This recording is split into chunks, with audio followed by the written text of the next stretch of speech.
It was just a sloppy, sloppy night at Camden Yards on Monday, not just when looking at the field with the rain falling down, but also in the way the Orioles played at times, falling to the Blue Jays. I'll recap the loss, plus talk about the season ending for Félix Bautista with his injury and a look back at how great his rookie season was. That's all coming up on this episode of the Locked On Orioles podcast. You are Locked On Orioles, your daily Baltimore Orioles podcast. Part of the Locked On Podcast Network, your team every day. Hey there, Orioles fans. Today is Tuesday, October 4th, 2022, and welcome back in to the Locked On Orioles podcast, part of the Locked On Podcast Network, your team every day. As always, I'm your host, Connor Newcomb, and coming up on today's episode, we're going to recap an Orioles loss, or at least what there was before a rain delay of an Orioles loss. They, as I record here, trailing 5-1. The Blue Jays have the bases loaded in the top of the eighth inning. It's in a rain delay, and the radar looks awful with it pouring outside. I'm guessing there won't be any more baseball played tonight, which is why I'm recording now. If you listen to this on Tuesday and they did finish up the game, and heck, the Orioles made an incredible comeback, I'm the idiot, and I'll take that. But I'm thinking they won't be finishing a game tonight. So I'll be recapping that one, getting you the 5 things you need to know, including a look at Dean Kremer's final start of a fantastic 2022 season.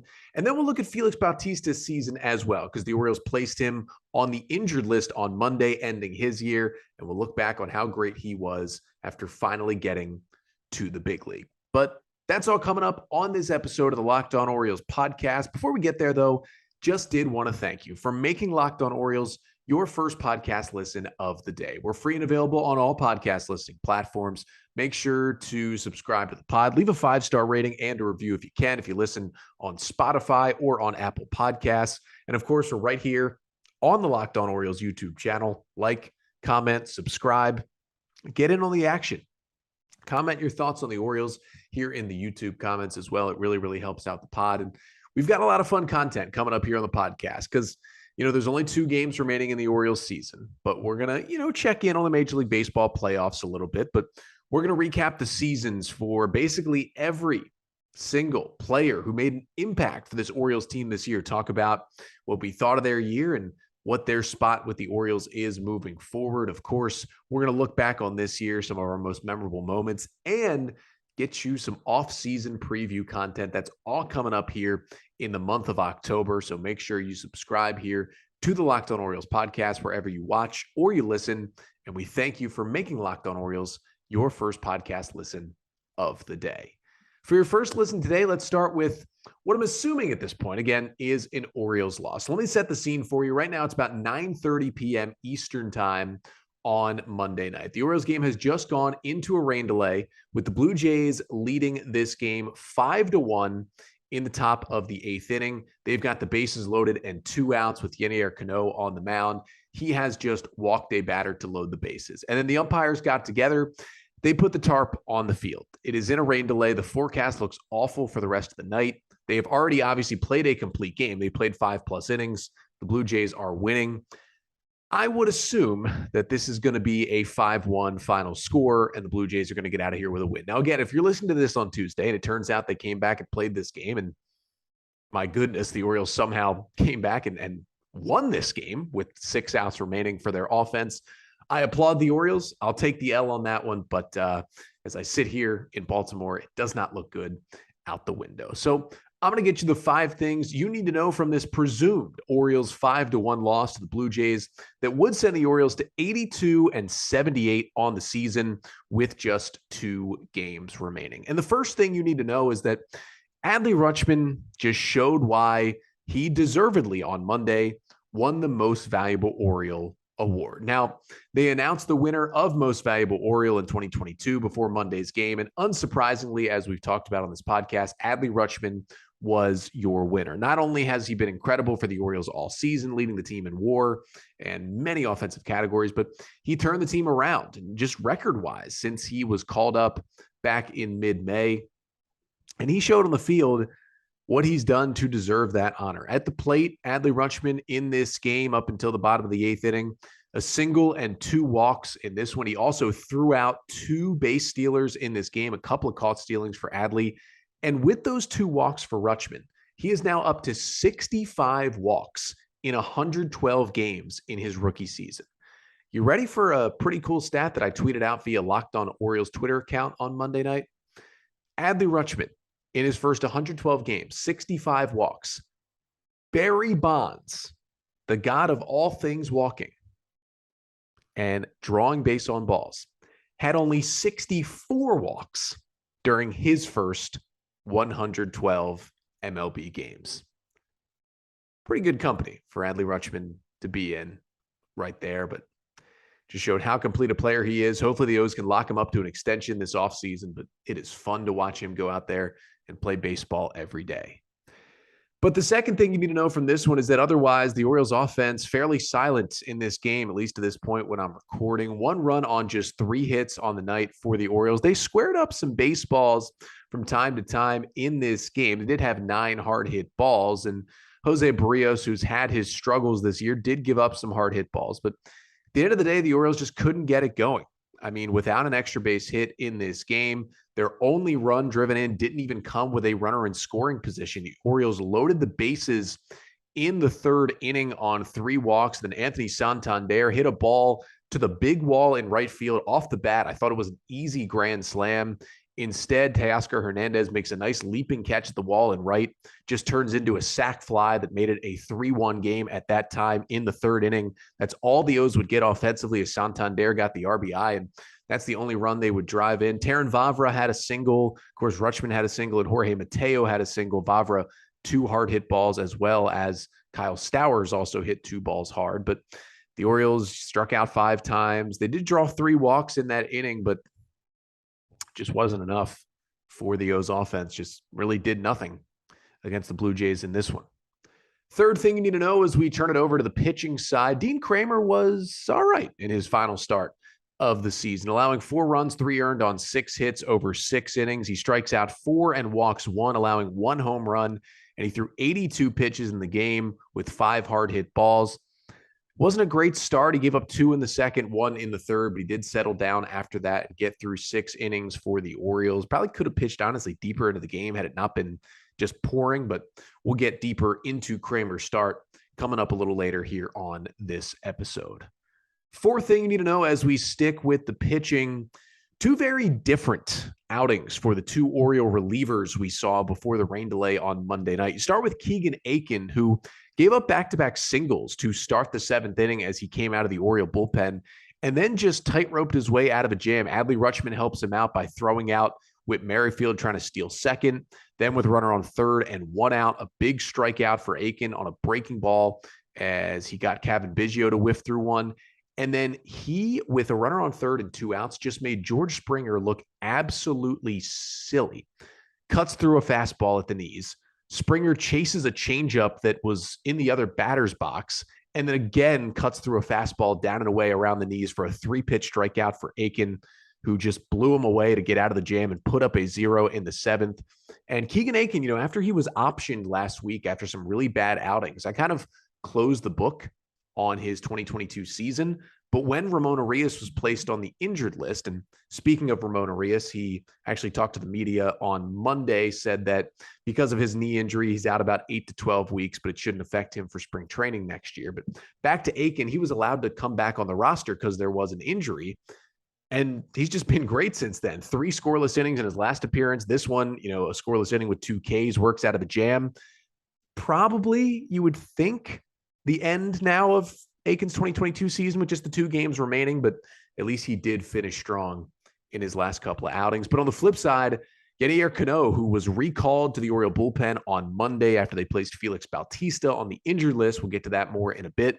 He came out in the 8th inning, and his fortunes were much, much different. Let the first 2 runners on, then there was a line out, and then a walk, and then an RBI single, and then another walk. And as we hit the rain delay, he went 2/3 of an inning, 1 run, 2 hits, a strikeout, and 2 walks. And again, the bases were loaded with 2 down when the tarp came on the field. So after Cano had a really bad first big league outing with the Orioles, another rough looking one here in his second outing. And then the fifth and final thing you need to know from this Orioles presumed 5-1 loss to the Toronto Blue Jays is that the rain just really played a factor in this entire game. I mean, obviously they didn't go into a rain delay until there were 2 outs in the top of the 8th inning, so got most of this baseball game done, but it was raining from first pitch. The weather was bad. It was 49 degrees at first pitch, and it dropped in Baltimore. Very small crowd because of how disgusting the weather was really all day and all weekend because of the remnants of the hurricane here in the area. And just a cold, rainy, disgusting night for baseball. Dean Kremer was continuously wiping his hands off. Guys were struggling to see the ball at the plate, it looked like. It just made for kind of a rough game to watch. And obviously the rain in the end, as I'm assuming here as I record, finished this game a little early in the 8th inning.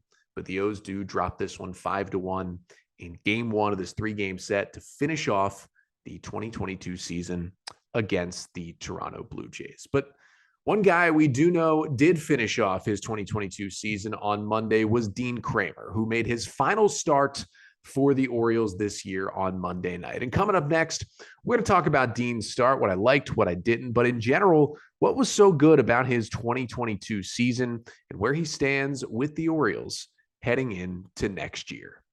But first, I don't think you would have bet on the Orioles finishing with a winning record this year. I don't think you would have bet on Dean Kremer having as good of a year as he did this year after the disastrous 2021. But if you did get on maybe that Orioles win total, well, you might be a rich person here today, as you can find those win totals for all your sports at betonline.net. It's your number one source for all your betting info this season. It's not just baseball, though they've got all the odds and the lines for every postseason game here this October, but it's also, of course, football season. You can find all the latest player developments, matchups, news, podcasts, in-depth articles, and analysis on every football game you can find from the college to the professional level. And as always, BetOnline remains your continued source for all your sports wagering info with live betting and up-to-the-minute scores for every sport out there. So head to betonline.net or use your mobile device to learn more. Again, that's BetOnline, where the game starts.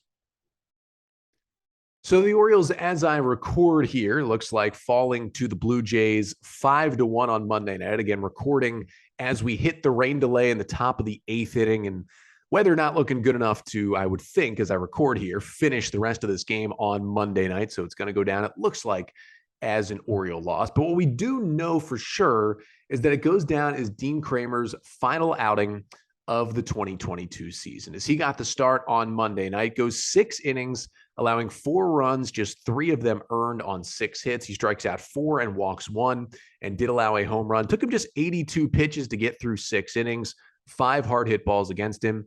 And Kremer finishes with a 3.23 ERA in 125 and a third innings of work in the 2022 season. And, what a bounce back season it was for Dean Kremer, who had a disastrous 2021. He came up at the end of 2020, made 4 starts, and really showed something for the Orioles. And we thought, okay, he's going to be in this rotation to start 2021 and at least a guy that you can rely on. But that was not the case. He was up and down with the big leagues in AAA, really spent most of the year in Norfolk struggling last year.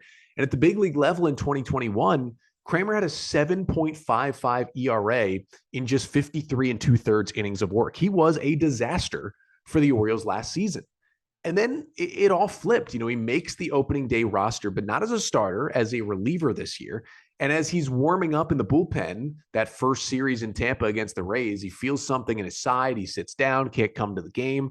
Turns out it's an oblique issue that keeps him out for the first 2 months of the season. So Kremer didn't even pitch till June this year, but he pitched well. He had a 1.29 ERA in June. Now, things looked rocky in July, a 6.94 ERA in the month of July, but then Kremer finished strong with a 2.25 ERA in August and a 3.21 ERA in September and October to close out the season, again with the 3.23 ERA on the year. And it was just a fantastic season. And you kind of saw on Monday all the stuff he'd been working on this year. That 4-seam fastball, even though his velocity was down on Monday night, you can chalk a lot of that up to the weather. Jim Palmer talked about that being the case on Monday night's broadcast on MASN, but he was going with high fastballs, getting swings and misses. He was using his cutter a lot, second most used pitch on Monday night. It's a pitch that's been vastly improved this season, got a couple of whiffs there. He used his sinker 14 times. His third most used pitch was the sinker. That was a pitch he didn't even have in his arsenal when he started this season. Kremer and Kyle Bradish both adding sinkers really late in the season. Kremer added the sinker in August, and it really helped his game and helped him to throw that complete game shutout that he threw against the Astros a couple weeks ago. And then he also threw 14 curveballs, a pitch that was really big for him in 2020, a pitch that evaded him completely in 2021. And then he slowly worked it back into the arsenal here in 2022 until it became a reliable weapon again. And then we saw 8 changeups, a pitch that, he had in his arsenal, but I think he was kind of scared to use for his first 2 big league seasons just because he didn't have any command over it. He's finally starting to command that changeup, which is really nasty when he can, throw it from a strike to a ball to left-handers. And he's tossing that thing in there. And again, it wasn't his best of starts, 7 whiffs on 45 swings on Monday night. The velo was down, but you saw the pieces that helped him have so much success this year. And Dean Kremer ended up having 10 straight appearances while allowing 3 earned runs or less to finish this season. 3 earned runs or less in 10 straight appearances to end the year. That's pretty impressive from a Dean Kremer who had a 7+ ERA in 2021. And now, coming into this year, we were just happy he made the team as a reliever to start the season. Now you're going into 2023 and you're saying you could probably pencil in Dean Kremer for the Orioles opening day starting rotation next April. I mean, I don't think that's a very crazy thing to say. And obviously, if the O's add starting pitching talent, whether it be via trade or via free agency this offseason, it's going to make it harder to keep all these guys and Bradish and Kremer and Wells and Voth in the rotation. But you would think Kremer with a 3.23 ERA and 125 innings this year had done enough to kind of be at the top of that list of those guys. And I really do think he's going to be in the opening day rotation next year for the Orioles because he earned it this year. He's got good stuff. And he's at least giving the Orioles something back from that Manny Machado trade that looked like a complete disaster for a long time.